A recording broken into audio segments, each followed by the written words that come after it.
Kouign-amann is a delicious pastry that originated from the northwest region of France in the late 1800s. A delicious pastry made by laminating bread dough with butter and sugar with a little bit of salt creates a nice salty caramel-like flavor, crispy, buttery layers of goodness. And I'm going to show you how to make it. Kouign-amann has to be one of my all-time favorite pastries. It's a lot easier to make than you think. Give this recipe a try. This. Ooh. Can be yours. Welcome to the channel, and as usual, all the ingredients will be linked in the description box down below. Let's start with our seasoned sugar. Now we have 150 grams of sugar, 5 grams of salt. Give it a shake, and we're done. Just set that aside. Now onto our yeasty boys.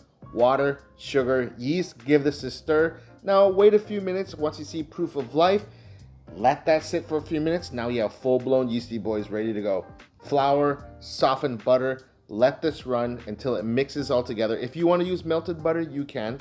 Next thing, add your yeasty water. Let this run for a few minutes. And it's always a good idea every time you're using a stand mixer to give it a stop every once in a while and scrape down the sides.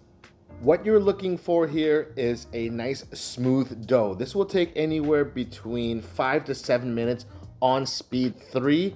This is okay. I'm gonna let it run for about another 2 minutes to strengthen up that gluten. Next step, I want to shape this dough ball because we're going to let this rest for an hour or until doubled in size. I lightly oiled my stand mixer bowl and I'm gonna let this rest in my oven with only the light on until you get this. I did bang the bowl on the counter so it collapsed a little bit, but that's okay. Right now this dough is really soft and really warm. So I'm going to shape this and lightly flour it. I'm going to wrap this up and put it in my refrigerator to rest for about 30 to 40 minutes. Oh, and before I forget, this recipe does require 2 really cold or 2 frozen sticks of butter. So don't forget to do that. Now after 30 minutes, I want to roll this dough out to about a 16 by 12 or 16 by 10 inch rectangle. It's pretty difficult to roll out a rectangle, so you're gonna have to manipulate it with your hands. Doesn't have to be exact measurement, just get it to roughly about 16 by 10.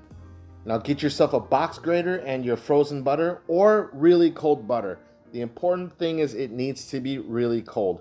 Now just grate this and don't be a hero. Once you get down to the little nubs, just let it go. Now, once the first layer of butter is down, we're gonna do a book fold or fold it in thirds and then flour the surface because we're going to roll this out again to roughly the same size rectangle and give it another generous grating of butter.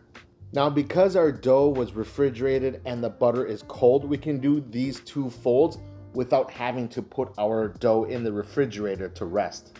But you have to work fast. Now, once your second layer of butter is grated, fold it again, and this is how you start building layers.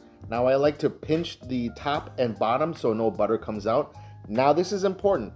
Dust your dough and get it ready to be wrapped, and we're gonna let this rest in the fridge for an hour. This is the point we really want the dough and the butter to firm up. While the dough is chilling out, take some softened butter and grease your muffin trays. Now pour some of your seasoned sugar into each cavity of your muffin tray, and you want to swirl this around. Make sure that the bottom is covered in your seasoned sugar, so as the sides. And then with your second muffin tray, this is my little trick, just do a little flipperoo and you got seasoned sugar. Repeat the process.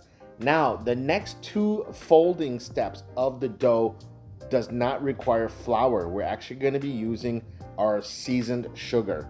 Now remove your cooled down chilled dough from the refrigerator and put it directly onto the sugar.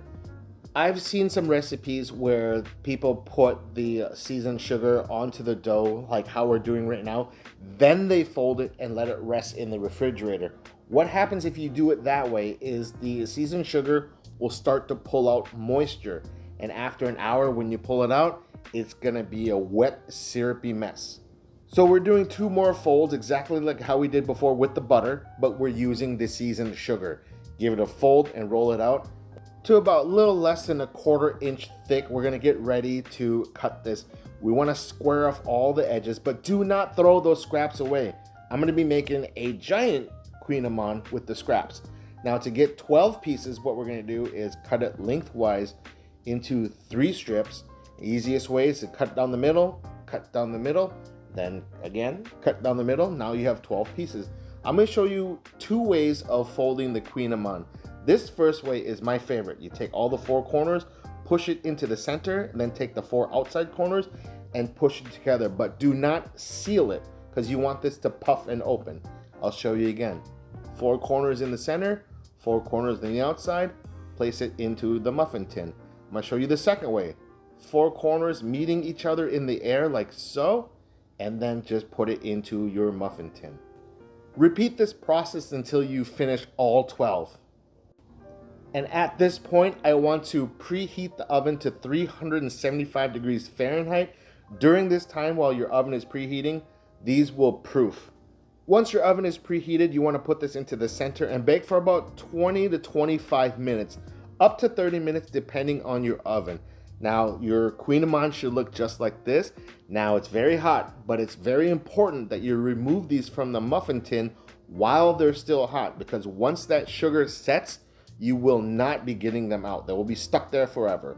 Now, I like to invert these bottom side up for about 5 minutes until the sugar hardens, because you don't want that salty caramel to be stuck to the cooling rack. Now, after a few minutes, flip them over. Now you have some delicious kouign-amann. This is kind of like a croissant had a baby with a sticky bun. It is so nice, crispy, buttery, and delicious. And look at all the layers that we have created. Now you gotta hear how it sounds. Thank you for checking out my kouign-amann video. I appreciate all your love and support. Take care of yourselves, and as always, peace.